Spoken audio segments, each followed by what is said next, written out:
कहते हैं जब धरती पर अधर्म का अंधकार छा जाता है, जब निर्दोष साधुओं की चीखें आकाश तक पहुंच जाती है, जब धर्म की लौ बुझने लगती है और संसार का संतुलन डगमगाने लगता है, तब कैलाश से उठती है एक अनहद ध्वनि ओम नमः शिवाय की और प्रकट होते हैं स्वयं महादेव, जिनकी जटाओं से गंगा बहती है, जिनके कंठ में कालकूट विष है, जिनकी तीसरी आंख से संघार की ज्वाला निकलती है।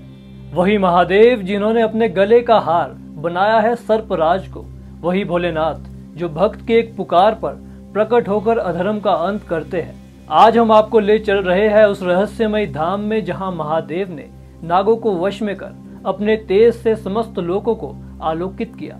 यही है वह पावन ज्योतिर्लिंग नागेश्वर महादेव, एक ऐसा धाम जहां हर शिला से अदृश्य आशीर्वाद झरता है, जहां हर श्वास में शिवत्व गूंजता है और जहां भक्त की आह महादेव की कृपा बनकर उतरती है।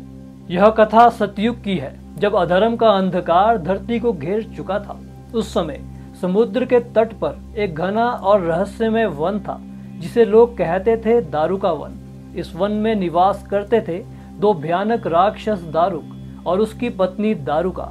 दारुका ने कठोर तपस्या कर वरदान पाया कि वह समुद्र के तट पर एक ऐसा मायावी वन रच सके जहां कोई देवता या मानव प्रवेश ना कर सके। यह वरदान पाकर दोनों ने अत्याचार की सारी सीमाएं लांघ दी। धर्मात्मा साधुओं को पकड़कर कैद करना, यज्ञ और तप का विघ्न करना, निष्पाप यात्रियों का वध करना, यह उनकी दिनचर्या बन चुकी थी। शास्त्रों में वर्णन आता है, अधर्मो यत्र बलवाम सत्र दुखम प्रजायते धर्मस्य रक्षणार्थम हरिः शंभुश्च जायते। अर्थात जहां अधर्म बलवान हो जाता है वहां पीड़ा जन्म लेती है और धर्म की रक्षा के लिए भगवान स्वयं अवतरित होते हैं। इसी समय एक शिव भक्त व्यापारी सुप्रिय वैश्य अपने साथियों सहित समुद्र यात्रा पर था, लेकिन उसका जहाज दारुका वन के समीप पहुंच गया और राक्षसों ने उसे भी कैद कर लिया। कैद खाने में सुप्रिया ने हार नहीं मानी। वह निरंतर महादेव का स्मरण करता रहा और सभी कैदियों से कहा, डरो मत, ओम नमः शिवाय का जाप करो, महादेव हमारी रक्षा अवश्य करेंगे। जब राक्षसों ने देखा कि सुप्रिया कैद में भी शिव का नाम ले रहे हैं, तो वे क्रोधित हो उठे और उसका वध करने का निश्चय किया। वही क्षण था जब सुप्रिया ने पूरे हृदय से पुकारा, त्राहिमाम भोलेनाथ मैं आपकी शरण में हूँ। उसी पुकार ने कैलाश तक कंपन पहुंचा दी और तभी आकाश से गड़गड़ाहट हुई, धरती कांप उठी, सागर की लहरें ऊंची उठने लगी, कैद खाने की दीवारें हिलने लगी और प्रकट हुए स्वयं महादेव। उनका स्वरूप अद्भुत और भयानक था।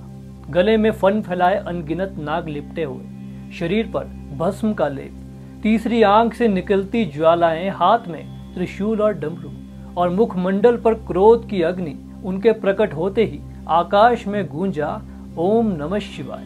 महादेव ने त्रिशूल उठाया और दारुक तथा उसकी सेना पर प्रहार किया। एक ही वार में राक्षस सेना भस्म हो गई। दारुका भी भागने लगी, परंतु मां पार्वती की प्रेरणा से शिव ने उसे दया दी और आदेश दिया, तुम साधुओं की सेवा करोगी तभी तुम्हारा जीवन सफल होगा। इस प्रकार दारुक और दारुका का अंत समाप्त हुआ।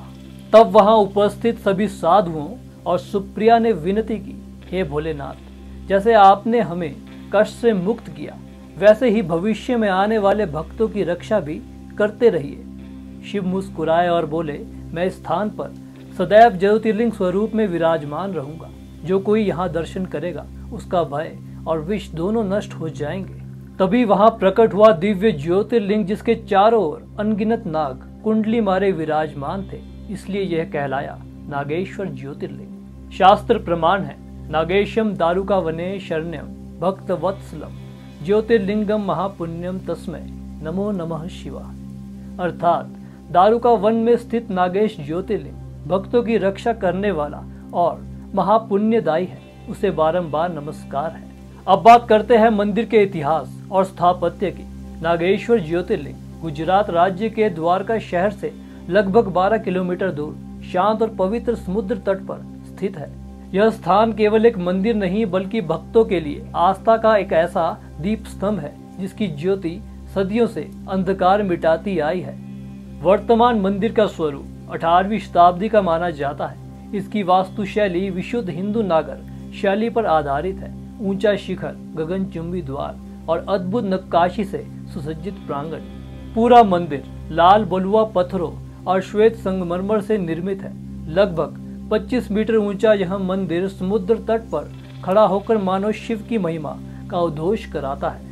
सूर्य की किरणें जब इसकी दीवारों पर पड़ती है तो लगता है मानो पूरा मंदिर तेजोमय हो उठा हो। मंदिर के मध्य स्थित गर्भगृह में विराजमान है नागेश्वर ज्योतिर्लिंग। यह दिव्य ज्योतिर्लिंग समुद्र की ओर थोड़ा झुका हुआ है और निरंतर जलाभिषेक से स्नात रहता है। भक्त जब इसके दर्शन करने आते हैं तो उन्हें यह अनुभूति होती है कि स्वयं समुद्र की लहरें शिव को नमन कर रही है। शिवलिंग के चारों ओर बने नागों की अद्भुत आकृतियां इसकी भव्यता को और बढ़ाती है। ऐसा प्रतीत होता है मानो अनगिनत नाग फन फैलाए खड़े हो और स्वयं महादेव की रक्षा कर रहे हो। मंदिर प्रांगण में स्थापित है भगवान शिव का एक विराट स्वरूप, लगभग 25 मीटर ऊंची भव्य मूर्ति जो दूर से ही भक्तों को दर्शन देती है।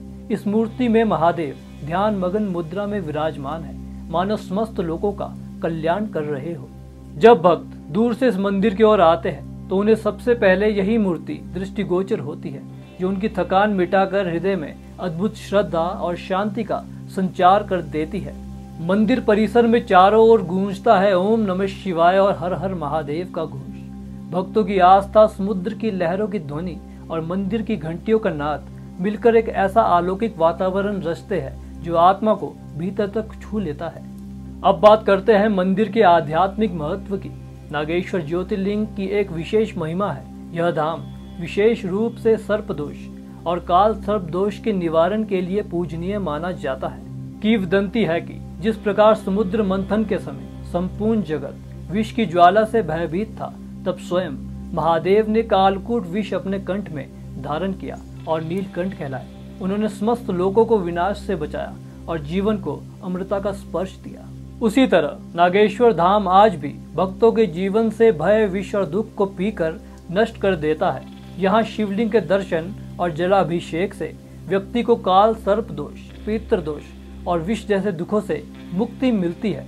लोग कहते हैं जो भक्त सच्चे मन से यहाँ आकर ओम नमः शिवाय का जाप करता है, उसके जीवन का हर जहर, चाहे वह पीड़ा हो, रोग हो या भय हो, महादेव स्वयं उसे अपने गले में सम्माहित कर लेते हैं। शास्त्रों में वर्णन आता है, विषम हयपि सुधाम कुर्यात् भक्तानाम शंकरो नघ नागेश्वरः ज्योतिर्लिंगम पाप दुख विनाशनम। अर्थात भोलेनाथ इतने कृपालु है कि विष को भी अमृत बना देते हैं। नागेश्वर ज्योतिर्लिंग भक्तों के पाप और दुख का संहार करने वाला है।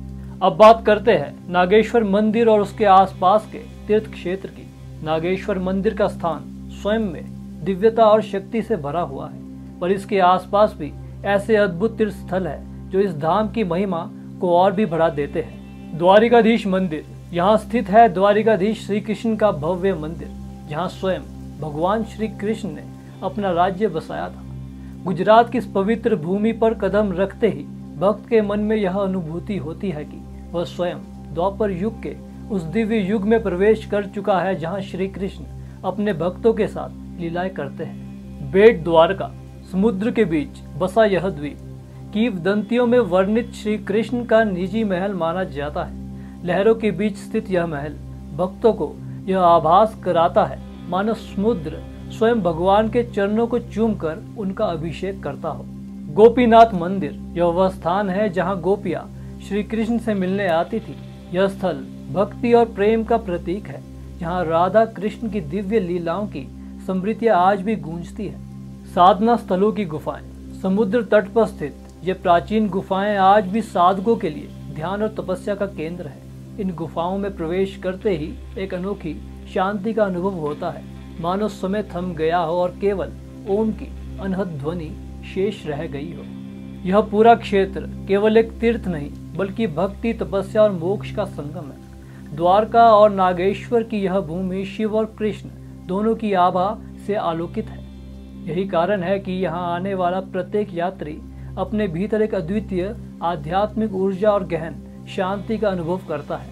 नागेश्वर ज्योतिर्लिंग वह स्थान है जहाँ शिव ने अपने भक्त सुप्रिया को दैत्यों से मुक्त किया, जहाँ नागों ने स्वयं शिव की रक्षा का भार उठाया और जहाँ आज भी हर भक्त अपनी प्रार्थना लेकर आता है और विस्मय जीवन से अमृतमय मुक्ति पाता है। तो जब भी आपके चरण द्वारिका की पावन भूमि को स्पर्श करे, याद रखिए बिना नागेश्वर ज्योतिर्लिंग के दर्शन आपकी यात्रा अधूरी मानी जाएगी। यह थी नागेश्वर ज्योतिर्लिंग की अद्भुत कथा और इस धाम का अलौकिक रहस्य। हमारी इस पावन साधना ने हमें एक एक कर 12 ज्योतिर्लिंगों में से 10 दिव्य धामों तक पहुंचाया।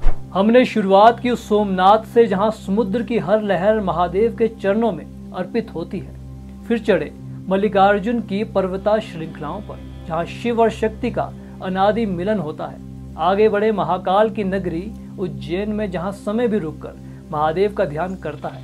फिर पहुंचे ओंकारेश्वर, जहां नर्मदा की धारा में ओम की अनंत गूंज सुनाई देती है। इसके बाद हमने केदारनाथ की बर्फीली चोटियों को पार किया और छू लिया वहां के दिव्य रहस्यों को। फिर सुनी भीमा शंकर के वनों की अनहद ध्वनि, जहां हर पत्ता हर प्राणी केवल शिवमय हो उठता है। इसके बाद हुए दर्शन काशी विश्वनाथ के, जहां मृत्यु भी मोक्ष का उत्सव बन जाती है। फिर पहुंचे त्र्यंबकेश्वर, जहां त्रिनेत्रधारी शिव स्वयं इच्छा, कर्म और मोक्ष का मार्ग दिखाते हैं। आगे बढ़े वैद्यनाथ धाम, जहां स्वयं महादेव वैद्य रूप में आकर भक्तों के रोग और दुख दूर करते हैं। और अब हमारी इस यात्रा का 10वां पड़ाव रहा नागेश्वर ज्योतिर्लिंग, जहां महादेव ने नागों के अधिपति रूप में प्रकट होकर भक्तों को भय और बंधनों से मुक्ति दी। इस प्रकार हमारी यह आध्यात्मिक यात्रा निरंतर हमें 12 ज्योतिर्लिंग के रहस्यों से जोड़ती चली जा रही है।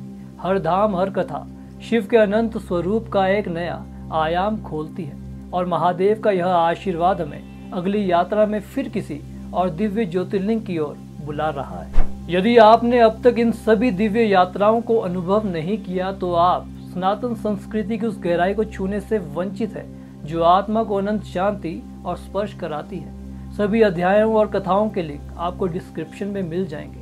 हर यात्रा, हर धाम एक नई अनुभूति है, क्योंकि यह केवल कहानी सुनना नहीं बल्कि आध्यात्मिक साधना जीना है।